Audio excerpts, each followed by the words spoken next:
You are listening to Sharp RT-115 Cassette Deck from 1986. They produce this in Japan, and this is the basic cassette deck, but it can play also the normal chrome and the metal cassettes. And the buttons are piano type, manual buttons, no any servo mechanism over there.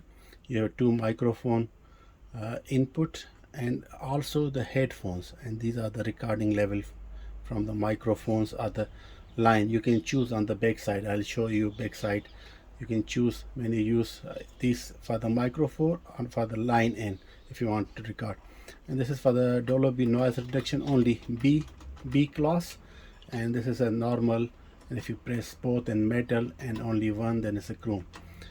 This is a manual meter, an LED display with the output level in the decibels basically. So this is not very high end, but a very study made Japanese cassette deck, and it's still working fine.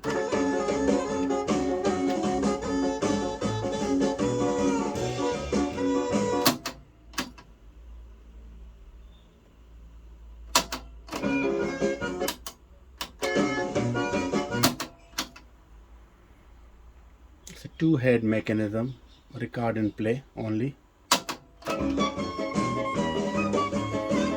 And the amplifier is from Pioneer Analog Amplifier SX-20. This is from 2014, and this amplifier is also good, just an analog amplifier. It doesn't have anything else. Two channel, 100 watt each, and you can also use for 4 channels, and then you have A and B speaker selection from here. Like now speaker B, A and B, you can select A or AB, so you can speaker off also. And here is the power on off button, and you have a input FM AM radio. It has also built-in phono and CD, SACD and CD input, and you have also any recorder if you can put network. It says network, but there is no input. I'll show you on the behind. So network, there is no network connection over there, so this is just a false button, doesn't do anything. It's a phono recorder, FM AM. It doesn't have a tape input because from 2014, and not many companies they produce a cassette decks, so I just put a line input in the SACD level. But yeah, it's a good amplifier, basic. If somebody interested in the analog amplifier, 2 channels, maximum 4 channels, 100 watt output, then this is a good. It's a MOSFET. It has a 4 MOSFET transistors, and each channel is amplified separately. I'll show you inside also later on. So let me turn them back, and so you can see the connections on the back side. So this is the back side from the audio equipment. You see this sharp is completely contained in the metal enclosure. It's good for reducing any other interference. And you can see these are the output and input.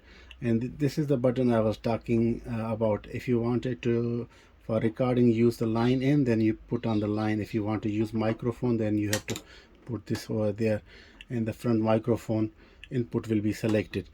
Nothing else, just RC output, and this is the power wire inside. And for the amplifier Pioneer, this is the antenna input, 75 ohms for the FM, and this is for the AM loop. And you have a phono input with the ground also, that's a good thing. And you have a CD and SDN, and you have a network here.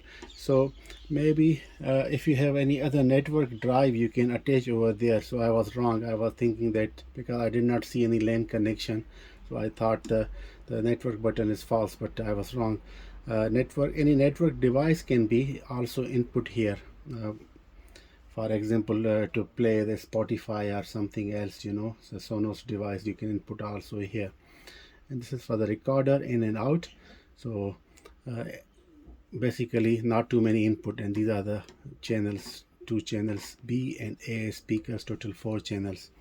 So very basic. 2014 they came in the market, and they start producing, keep on selling till 2020. Then they stopped this model. Then they went further, SX-50 and SX-100 Pioneer, and this is made in China. Now everything is made in China basically, but designed by Pioneer.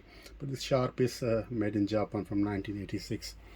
So yeah, this is basically the back side of the Pioneer and the Sharp cassette deck player. I hope you like it. Thank you very much.